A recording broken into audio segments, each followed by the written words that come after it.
Hi, and welcome to our channel podcast. My name is Katie Bach. I am the Channel Development Specialist with SecureCyber.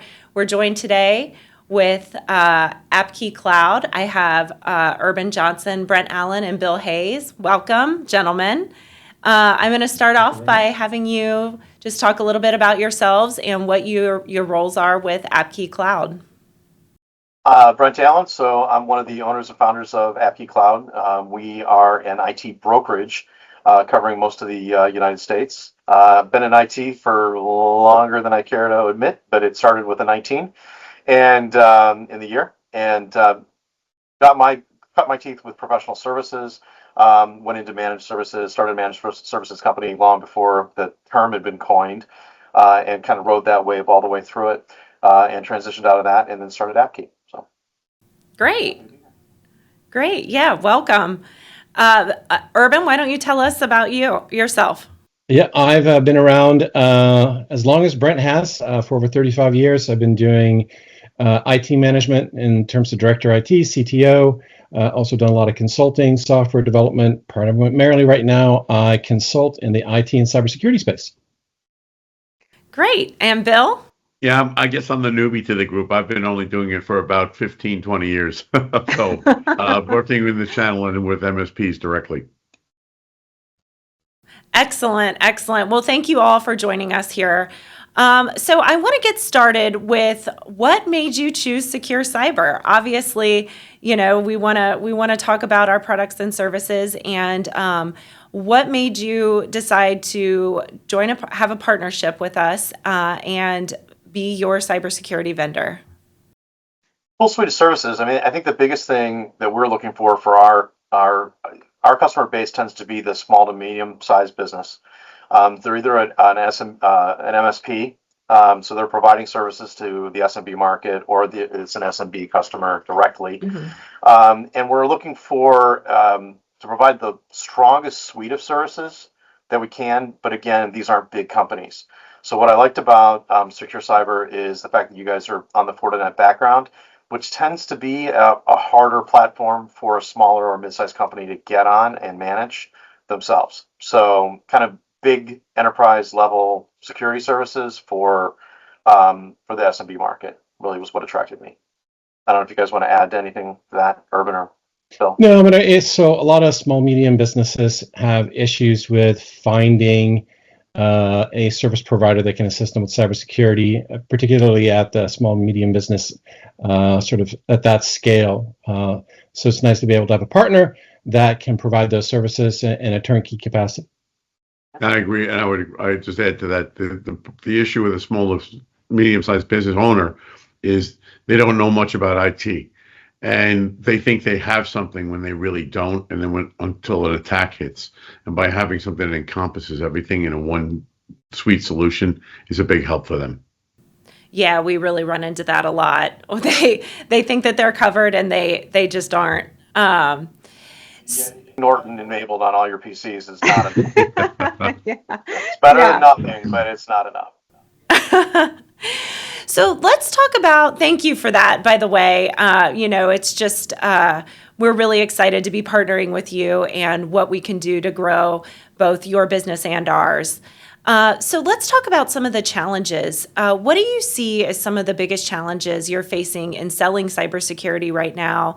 And how can vendors like us better support you in overcoming those challenges? I think it's twofold. Number one is that the space is becoming very crowded. So there's a lot of people talking that they know cybersecurity, and they don't.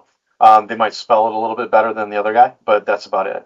So and these aren't in particular order. I think the biggest problem you have right now with and it's been this way for a while, is that selling cyber is like selling life insurance. You're basically selling about something. Yeah. You're selling you something that might happen, probably will happen, but hasn't happened. So I want you to spend money every day to defend against something that hasn't happened in the hopes that it never does. And it becomes hard for a business owner who's fighting for every dollar to sit there and go, okay, well, I'm going to spend this money on a what if, when I can spend that money on advancing my business, buying another widget, getting another salesperson, something that's more tangible. So getting them beyond that objection is the challenge, I think, the major challenge around selling cyber. It's really easy to sell once you've been attacked. Oh, yeah, absolutely. Absolutely. And I love that. I love that analogy of that it's a lot like life insurance. That is really smart. So, I mean, I think that's the number one challenge you have in marketing the services against the crowd. Too. And then the second one would be the crowd is differentiating what you guys do versus what Bob's IT and bait shop down the street does. Yeah. Yeah, being a differentiator is definitely if you can stand out from the crowd is definitely helpful.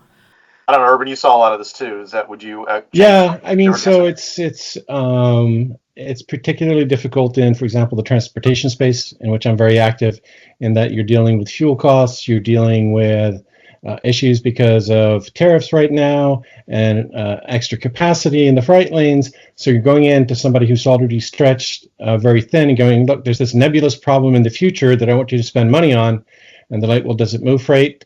Does it help with my, my numbers and all that sort of stuff? And how does that help my expense ratio and everything else? And they're like, well, it doesn't. Well, we'll get out, come back when I have free time and free money, which obviously is never.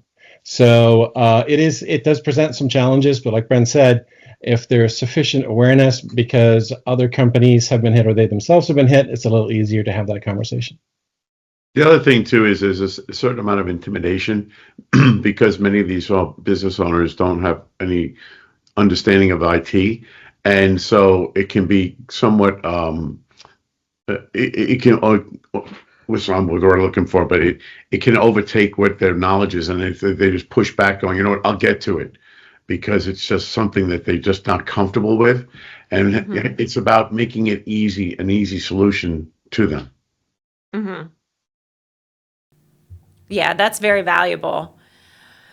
So moving on, what kind of enablement or training has helped you the most when selling cybersecurity, whether it's technical, sales, or marketing? What do you think will propel you? It's been an interesting question because it's not an easy space. I think a lot of people think it is.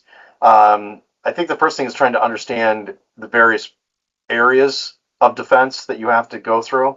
So I made the joke about Norton. It's the awareness that Urban came through. So the fact that you have antivirus is a factor in your overall cyber posture. It's a factor. It's not the factor. And I think a lot of people come out and say, okay, well, I've got this. I've checked that box. I can move on. And it's just not that case. So what your perimeter security is, what your device security is, all those kinds of things. It's a multi-layered strategy, and that starts to become complex for people, especially when you're talking about a guy who might be run the best truck company in the world. He's very efficient. He knows what's going on. That's what they do. They don't understand defense, offense, honeypots, traps, all this other stuff that goes into the cyber world. Where a solution like yours comes to play is we come in and say, you don't have to. That's what you guys do. That's the managed services. So you're going to pay whatever you're going to pay on a monthly basis, and we're going to set all this up for you. We'll set up all your security. We'll look for those active threats. We'll be the experts out there for you in the background. We'll have a SOC. All those things. You don't do that. We got that. So I don't know. I'm not really answering the question, but that's. No, you're doing great. That was a great answer. That was really great. From an enablement standpoint, the more that you guys can enable us with that kind of messaging, so I don't want to use the KISS messaging, but we've got to take a very, very complex subject and dumb it down. Is not the right word either, because that's almost offensive. We've got to boil it down to Joe Sixpack on the street. How do I do this? Right. And then they'll understand it. So that's the hard part. Yeah, that's valuable for sure. I'll simplify that. Anything to help with engagement. Okay. That's great. Absolutely. Good point. Yeah, the more we do stuff like this, the more we can talk about it. And so one of the things I think was great about having Urban on the call was being able to talk about transportation, right? So it's one thing to talk exoterically about a mythical business owner, but then get it down into brass tacks and start talking about a particular industry that is getting hit by cyber problems quite frequently right now. that is getting hit with tariffs, it's getting hit with all kinds of cost factors out of their control and are being squeezed in every direction. They can't ignore this because it'll crush you, Right. So anyway, you can get us going. We can go a long time on this. So No, it's great. No, this is really great. Take your time. I'm happy to have you go. Let's talk about innovation in the future, because I think this is a really interesting subject. Looking ahead, I think AI is such a hot topic right now. What trends do you see gaining traction within the cybersecurity world? I'm going to start this, and I'm curious on Urban's response on this. The problem that I've always had with cyber is that cyber is a defensive strategy. It's a static defense, and a dynamic offense always beats a static defense. So no matter how good we are on one end, the bad guys are always one step ahead. So it's always been my kind of wish that those of us on the cyber side could start going more on getting more offensive in what we're doing, like proactively defeating or finding these problems. Mm-hmm. I'm wondering if AI will give us that ability. So I don't know. I'm going to punt that to you, Urban. Tell me it's the cause of solution to all of our problems. Right? Because it can be deployed both offensively, right? So you're seeing new malware campaigns that are rewriting their signatures every hour, thanks to AI. You're seeing, we used to get like the really poorly worded emails that would come across for email scams and things like that. They're no longer poorly worded. They're extremely well written. They're fine-tuned for engagement. So the offensive actors are taking the LLM versions of the large learning models, which is the OpenAI kind of agentic AI, and really using that to their advantage. On the flip side, businesses are using it, but most people don't understand how it works. And a lot of times they'll be dumping confidential or PII information into an AI and not realizing that what they're actually doing is putting that stuff out in the world, which they probably shouldn't. And then there's also copyright issues with anything that you generate from those and incorporating that into your workflow. So but you can use it as a multiplier in a number of different ways, positively for an organization. Certainly for cybersecurity, you can use it for more traditional machine learning kind of applications where you're looking for anomaly detection and those sorts of things. There's some issues with the AIs that we're using right now in that they're non-deterministic, which means that they don't always give the same result. And they're also very opaque. In other words, you can't, if it gives an answer, you can't explain why it gave you that answer. So that puts serious limitations on what you can do with it. If you bundle that into a consideration for legal liabilities, if you're using it for defense and it does something and you have to explain why, but you can't, then the lawyers are going to have a field day. So there's it's a very fast moving field. I think a lot of the issues are people just don't understand the underlying technology and the underlying math. So I spent a lot of time talking about why you can't use AI in safety critical systems yet, like autonomous vehicles, which makes me about as popular as a skunk in a parlor. But the mathematical realities behind these models prove that case out, which is, I could go in, speak about this for hours because I have. But AI is definitely one of the bigger challenges in and around the space right now, both offensively and defensively. Yeah. Sorry about that. Yeah. No, I agree with everything. I mean, and AI is really one of those situations now. It's overtaking every conversation, and everybody's wondering what's going on and where it is. But to get back to one saying that Brent's famous for is that, defense is static where offense is fluid. So you have to constantly, the offense is always coming after you. Well, defensively, you're kind of stuck in one position. You're trying to learn, but you don't learn about a new attack until you're attacked. So that's where hopefully AI can maybe be one step ahead of that attack before you actually have to learn from that attack. Does that make sense? Urban, absolutely. I have a question for Urban. Sorry about the phone there. I have a question for you on this, Urban. Do you have the same problem with AI if you are using paid versions when you put data in? If you put like PDD in or anything like that, does you go out open in the same way? So it trains on everything that it gets. So if you use, even if you have a paid subscription, that data is not contained to you. The models are learning from it as it goes. There are certain versions of, for example, Microsoft's enterprise versions of their agentic AI, where you will get your own sort of data instance, or you'll be segregated off. But that's strictly at the high-end enterprise level. For small medium businesses, you're just lumped in with everybody else, and these models, they continue to learn, which means that as it learns, it can also learn things that are incorrect, outright wrong. And that's the funny thing. I mean, you see people using these things and it spits out the wrong answer, and people just go with it because they don't know any better, and then they end up with egg on their face. But the whole privacy issues in and around data is really sort of interesting. I've seen a lot of standards organizations that I work with are putting specific prohibitions of putting any of their standards into any of the large language models like OpenAI or those sorts of things. And they literally said, if we find out that you did it, we will come see you. And this is people like SAE or the industry automation, ISA. So it's something that's really hitting the standards industry, because they make their money by selling copies of their standards.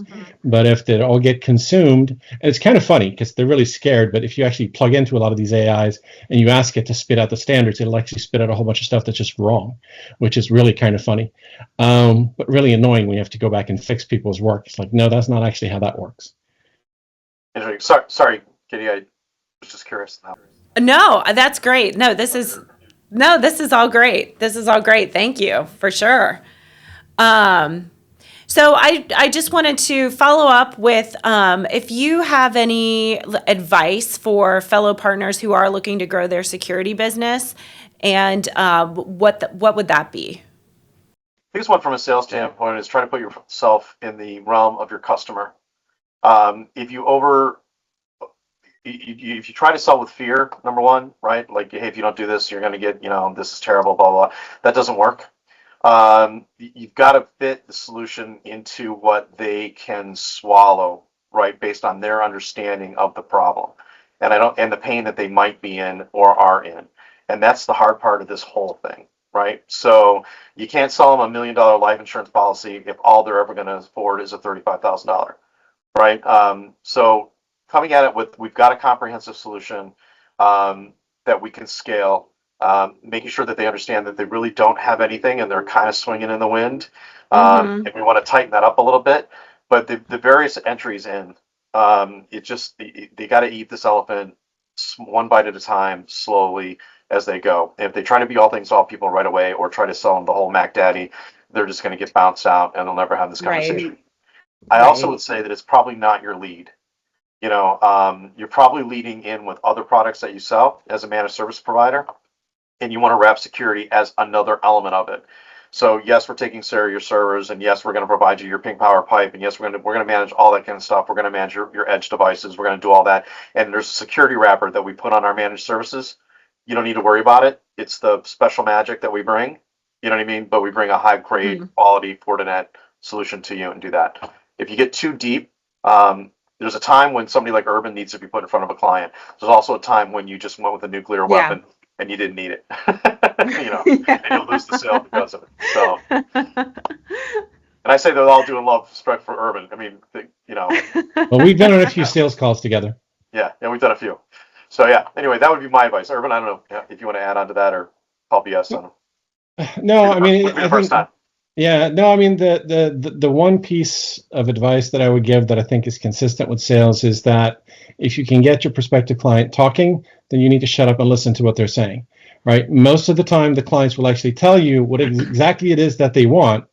But if you're not paying attention, they're not listening to what their needs and their actual, like Brent said, what their capacities are and all that sort of stuff, then most likely you are working against yourself. So. But some people just like to hear themselves talk, I guess. Bill, That's true. You're our chief sales guy out there. No, I mean, I agree. I couldn't agree more with everything you're saying. It's really, it's actually, the saying God gave you 2 ears and 1 mouth. You really need to listen twice as much as you need to talk.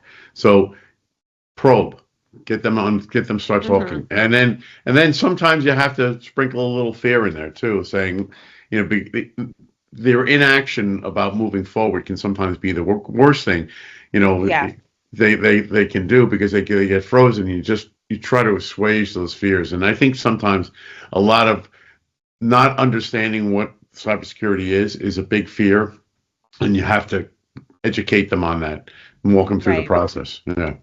Yeah, excellent. Well, thank you so much. That's all I have for you today, gentlemen. And thank you for sharing your time and your insights.